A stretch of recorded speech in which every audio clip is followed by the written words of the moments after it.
الحمدللہ وکفا والصلاۃ والسلام علیک یا سید الانبیاء والمرسلین والحمدللہ رب العالمین ربی اشرح لی صدری ویسر لی امری واحلل عقدۃ من لسانی یفقہوا قولی۔ میرے دوستو، آج کی اپنی اس ویڈیو میں ہم سیکولرزم کو ڈسکس کریں گے۔ سیکولرزم اصل میں ایک لاطینی زبان کا لفظ ہے جس کا اردو میں ترجمہ لادینیت سے ملتا جلتا ہے۔ نبی اکرم صلی اللہ علیہ وآلہ وسلم کو اللہ رب العزت نے ایسے حیرت انگیز اور معجزانہ علم وحی سے مالا مال فرمایا تھا کہ جس کی روشنی میں نبی اکرم صلی اللہ علیہ وآلہ وسلم اور آپ کی بعثت مبارکہ سے لے کر قیامت تک آنے والے تمام فتنوں سے امت کو بالکل باخبر کر دیا گیا تھا، تاکہ امت دلالت و گمراہی سے مکمل اجتناب کرے۔ الحاد اور بے دینی جو سیکولرزم کے نام سے اس وقت پوری دنیا میں فتنہ برپا کیے ہوئے ہے، اس پر نبی اکرم صلی اللہ علیہ وآلہ وسلم کی وہ روایت منطبق ہوتی ہے جس میں آپ صلی اللہ علیہ وآلہ وسلم نے ارشاد فرمایا کہ ایک زمانہ میں امت پر ایسا وقت آئے گا جس میں شرپسندوں کے ٹولے جو جہنم کے دروازے پر کھڑے ہوں گے، انسانوں کو اور خاص کر مسلمانوں کو اپنی طرف بلائیں گے۔ جو ان کی بات تسلیم کر لے گا وہ اسے جہنم میں دھونک دیں گے۔ قربان جائیے، نبی اکرم صلی اللہ علیہ وآلہ وسلم کی تعبیر بیان پر کتنے مختصر الفاظ میں کتنی عظیم خبر دے دی۔ لفظ دعاتا جو ہے اس کے ذریعے سے بے دین، ملحد، زندیق، سیکولر دین دشمنوں کی کثرت کی طرف اشارہ کیا گیا ہے، جس کا دنیا مدتوں سے مشاہدہ کر رہی ہے۔ غالب گمان ہے اس حدیث سے اسی سیکولرزم کے دائیوں کی طرف ہی اشارہ کیا گیا ہو۔ سیکولرزم دراصل ایک صہیونی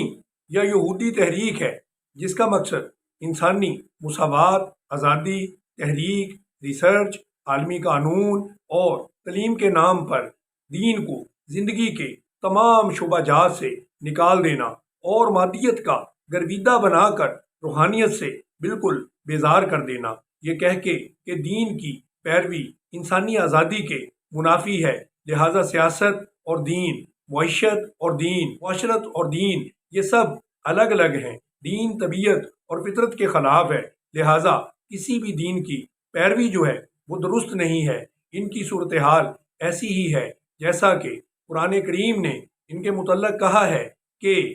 جب ان سے کہا جاتا ہے کہ اس چیز کی طرف لوٹ آؤ جو اللہ تعالیٰ نے نازل کی ہے، یعنی دین اسلام کی طرف اور رسول اکرم صلی اللہ علیہ وآلہ وسلم کی مبارک تعلیمات کی طرف، یعنی شریعت پر مکمل طور پر امر پیرا ہونے کی طرف، تو اے مسلمان تو دیکھے گا کہ منافقوں کے وہ لوگوں کو آپ شریعت محمدیہ صلی اللہ علیہ وآلہ وسلم پر عمل کرنے سے روک رہے ہوں گے۔ یہاں قرآن کریم کا مضارع کا صیغہ جو ہے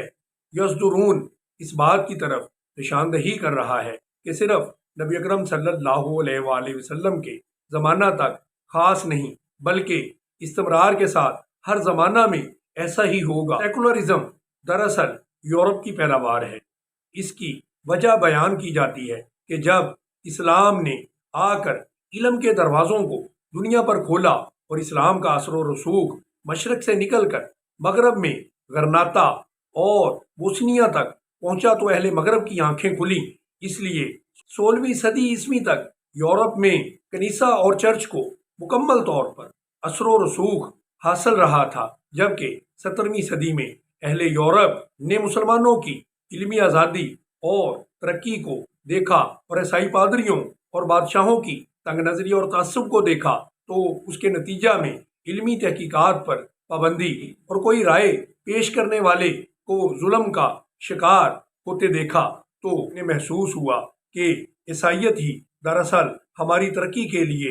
روڑا اور رکاوٹ کی شکل اختیار کیے ہوئے ہے۔ لہٰذا 17ویں صدی میں اہل مغرب نے مذہب سے بالکل بیزاری کا اعلان کر دیا اور پس پردہ دنیا کی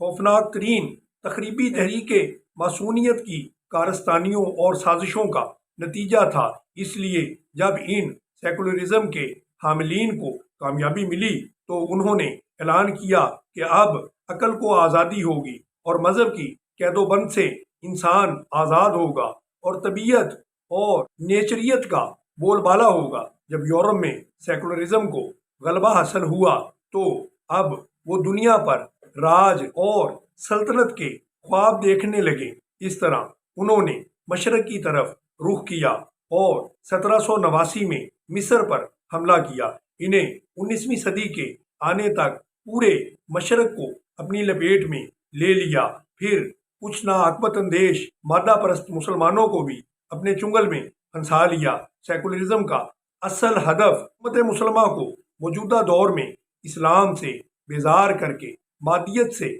وابستہ کرنا ہے تاکہ مغرب کی بالادستی اس پر باقی رہے۔ اس طرح اسلامی فکر، اسلامی روحانیت اور اسلام سے وابستگی یہی مسلمانوں کی کامیابی اور بالادستی کا شاہ کلید ہے۔ لہذا مسلمانوں کو اپنی پوری توجہ ایمان اور اس کے قدروں کو پورا کرنے پر مرکوز کرنی چاہیے تاکہ مادیت کے مکر و فریب کے جال میں پھنسا نہ جائے اور اللہ کی کتاب اور رسول اللہ صلی اللہ علیہ وآلہ وسلم کی تعلیمات کو اپنانا ہوگا تاکہ وہ دنیا و آخرت میں کامیابیوں کو سمیٹ سکیں۔